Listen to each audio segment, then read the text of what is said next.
मिठाई बांटने वालों जरा आंखें खोलो। नीतीश ने नहीं मोदी ने तोड़ा गठबंधन। 5 सबूत बताएंगे, आप खुद कहेंगे मोदी ने क्या मास्टर स्ट्रोक मारा है। चहेते अधिकारी को बचाते थे, बीजेपी के मंत्रियों का अपमान करते थे नीतीश। जब विधानसभा अध्यक्ष से बड़े थे नीतीश, तभी बीजेपी ने कहा था नीतीश जी अब बहुत हुआ। फिर मोदी ने बिछाई ऐसी जाल, शाह और नड्डा को मिशन बिहार पर भेजा। 10 दिन पहले शाह बिहार आए और देखिए बिहार में बड़ा खेला हो गया। क्या आपको भी लगता है कि नीतीश ने बीजेपी से गठबंधन तोड़ा है? इस गफलत में मिठाई बांटने वालों की हसरत पर पानी फेर देगी हमारी ये रिपोर्ट। हमारे पास 1, 2 नहीं 5 सबूत है। बीजेपी खुद नीतीश से इतना ऊब चुकी थी कि उसने कहा जाओ निकल जाओ एनडीए से, बहुत हुआ। 2 दिन पहले तारकिशोर प्रसाद और मंगल पांडे के पास दिल्ली से फोन आया। कहा गया अपने बिहार में कोई भी बीजेपी का नेता नीतीश कुमार और जेडीयू के खिलाफ कुछ नहीं बोलेगा। बीजेपी के नेता मान गए, लेकिन नीतीश बैठकबाजी करते रहे जैसे वो बीजेपी को आंख दिखा रहे हों। 9 अगस्त को भी नीतीश ने विधायकों और नेताओं की बैठक बुला ली, बीजेपी के समझाने के बाद भी। तो दिल्ली से बीजेपी नेताओं को फिर कहा गया वेट एंड वॉच, आप लोग खुद से इस्तीफा नहीं देंगे। फिर से बीजेपी विधायक मान गए। नीतीश नहीं माने तो एक फोन उनके पास आया, कहा गया इट्स ओवर। मोदी और शाह ने इसी साल जनवरी और फरवरी के महीने में ही ठान ली थी कि नीतीश को मजबूर कर देंगे इस्तीफा देने के लिए। नीतीश अपने चहेते अधिकारियों को बचाने के लिए विधानसभा अध्यक्ष तक की बात को अनसुनी कर रहे थे। उस वक्त दिल्ली बुलाकर उन्हें संकेत दे दिया गया था। इसके बाद नीतीश कुमार के अधिकारी बीजेपी कोटे के मंत्रियों का काफिला कई मिनटों तक खुद के लिए रुकवा लेते थे। विधानसभा परिसर में कई बार इस बात को लेकर हंगामा भी हुआ। बात यहाँ बिगड़ी भी, मोदी और शाह ये घूंट भी पी गए। लेकिन पानी तब सिर से ऊपर उठ गया जब नीतीश कुमार आरजेडी की इफ्तार पार्टी में चले गए और बिहार में पीएफआई के खिलाफ एक्शन लेने से भागने लगे। आपको भी पता है कि बिहार में पीएफआई कनेक्शन की एनआईए जांच कर रही है।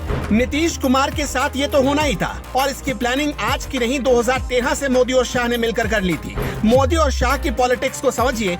बीजेपी अच्छे से जानती थी कि बिहार से नीतीश कुमार को हटाना आसान नहीं है। अगर हटाना है तो कमजोर करना पड़ेगा और प्लानिंग साल 2013 से, यानी जब से नीतीश ने मोदी का खुलकर विरोध किया तभी से शुरू कर दी गई। बीजेपी नीतीश के सामने ऐसे हालात बनाती रही कि वो खुद ऐसा कर डाले जिससे उनकी छवि को धक्का लगे और इसमें बीजेपी का कोई हाथ भी ना हो।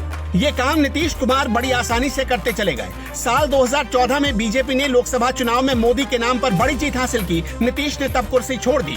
तब बिहार की आवाम की नजर में नीतीश कुमार मैदान छोड़ने वाले बन गए। इमेज बिल्डिंग के लिए नीतीश कुमार ने एक दलित चेहरे जीतन राम मांझी को सीएम बनाया, लेकिन नीतीश कुमार की ये चाल भी पकड़ी गई। मांझी को सीएम बनाने के कुछ ही दिन बाद नीतीश कुमार को सीएम की कुर्सी की फिर से याद आ गई। उधर मांझी नीतीश के कब्जे से बाहर होकर बीजेपी की तरफ ज्यादा झुकने लगे। दूसरा मौका आया तब जब बीजेपी ने समर्थन से नीतीश कुमार को फिर से सीएम बनवा दिया। तब नीतीश कुमार की छवि आरजेडी की नजर में खराब हो गई और लालू की पार्टी ने प्रचार किया कि नीतीश कुमार कभी भी पलटी मार सकते हैं। उस वक्त बिहार में नीतीश कुमार की छवि पलटी मार नेता की हो गई। 2020 में विधानसभा के चुनाव हुए और नीतीश की पार्टी तीसरे नंबर पर आ गई। तब बीजेपी ने भले ही नीतीश कुमार को सीएम पद दे दिया, लेकिन एहसास जरूर कराया कि आप बहुत छोटी पार्टी बन गए हो, यानी नीतीश कुमार का वजूद खत्म हो रहा है। अब आप सोचिए कि जो पार्टी पिछले 17 सालों से सरकार चला रही थी, उस पार्टी को बीजेपी ने बिहार में पिछलग्गू पार्टी बना दिया। हालत ऐसी कर दी कि तीसरे नंबर पर पहुंचा दिया। यानी साल 2013 तक जिस नीतीश कुमार की छवि बिहार में स्थायी सरकार देने वाले विकासवादी नेता की तरह थी, 2020 आते आते वो पिछलग्गू और परजीवी नेता बन गए।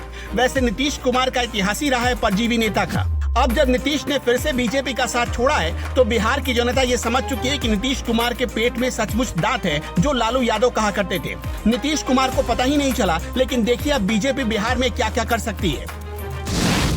नीतीश कुमार पिछले 5 साल में बिहार की अगड़ी जातियों से पंगा ले चुके हैं। पिछड़ी जातियां नीतीश कुमार से इसलिए नाराज हैं क्योंकि उन्हें बिहार में नौकरी नहीं मिल पा रही और लॉकडाउन में लोगों की हालत बहुत खराब हो गई। सरकारी योजनाओं में बिहार में फिर से करप्शन हावी है और आरजेडी का नाम सुनकर आज भी बिहार के लोगों के जहन में जंगल राज वाली छवि उमड़ने लगती है। इसलिए पब्लिक को लगता है कि नीतीश कुमार से अब नहीं हो पाएगा।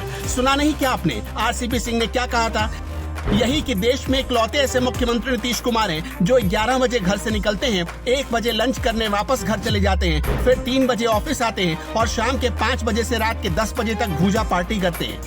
23 करोड़ से ज्यादा की आबादी वाले राज्य का मुखिया काम एक दिन में सिर्फ 5 घंटे करे तो भला बिहार को बर्बाद होने से कौन बचा सकता है? मोदी नीतीश कुमार से करीब 1 साल बड़े हैं। मोदी 73 साल के हैं और नीतीश कुमार 72 साल के, लेकिन फिर भी मोदी नीतीश कुमार से ज्यादा एक्टिव रहते हैं। अब कमेंट में आप ही बताइए, आपको क्या लगता है, गठबंधन नीतीश ने तोड़ा है या बीजेपी ने? बीजेपी ने ऐसा करके सही किया है या गलत?